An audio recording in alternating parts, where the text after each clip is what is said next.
দুই নাম্বারই করতেছে, অধিক মূল্য নিচ্ছে। 500 টাকার টিকিট 600 টাকা নিচ্ছে, বলে যে না দিলে ভাই মামা যাইতে পারবে না। তারপরেও সিট নাই, এই যে ভিতরে অলরেডি চিল্লে বলা চলতেছে।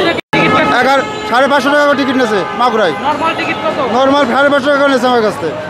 500 টাকা করে যাই আমরা, 450 টাকা যাই। বুঝি না ভাই। সে বলে যে যশোর যাবো, তা আমরা ডাইরেক্ট তো যশোর মনিহারের গাড়ি, নড়াইল এক্সপ্রেস, নড়াইলের পথে যশোর যাই।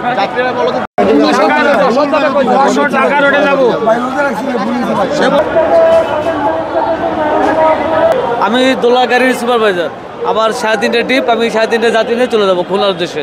আমরা গুলিস্তান থেকে খুলনার উদ্দেশ্যে, খুলনা ফুলতলা পর্যন্ত আমরা যাবো। পূর্ব যা ছিল এখনো তাই আছে, 650 টাকা খুলনা আর 500 টাকা গোপালগঞ্জ। টিকিট এক সপ্তাহ আগে কিনে রাখছি ঝামেলার জন্য আর কি। টুঙ্গিপাড়া এক্সপ্রেস গোপালগঞ্জ সদর। ভাড়া কয় টাকা রাখছে আপনার? 500 টাকা। 2 ঘন্টা 20 মিনিট লাগে যাইতে। এখন এখানে ঢাকা গুলিস্তানে জ্যাম আছে, তো যাত্রাবাড়ি পার হইলে আমরা চলে যাব।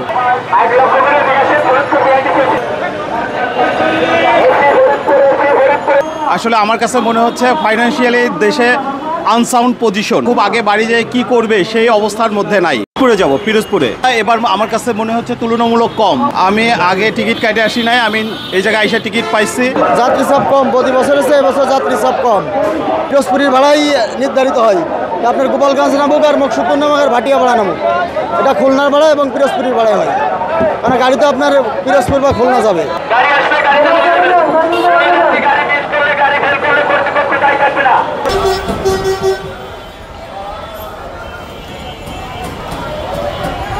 যে দুর্নীতিটা আগে হয়েছে, এই দুর্নীতিটা যে এখানে না হয়, আমরা এটার জন্য খুব কেয়ার।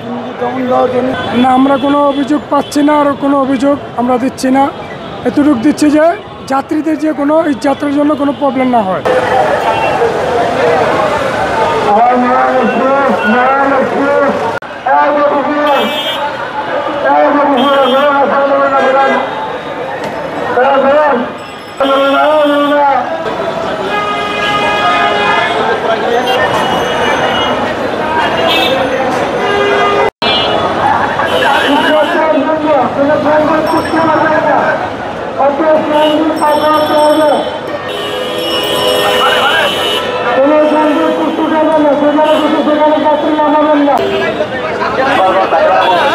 আর আমরা সবাই সিনিয়রদের নির্দেশ মোতাবেক আমরা কাজ করে যাচ্ছি। স্যারেরাও আছেন মাঠে।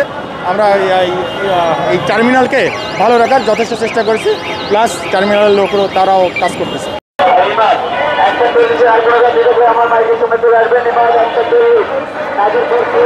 এরকম কোনো চিন্তায় রাহাজানি বা কোনো অশান্তি জ্ঞান এখনো পর্যন্ত আমাদের কাছে কোনো নিউজ আসে নাই।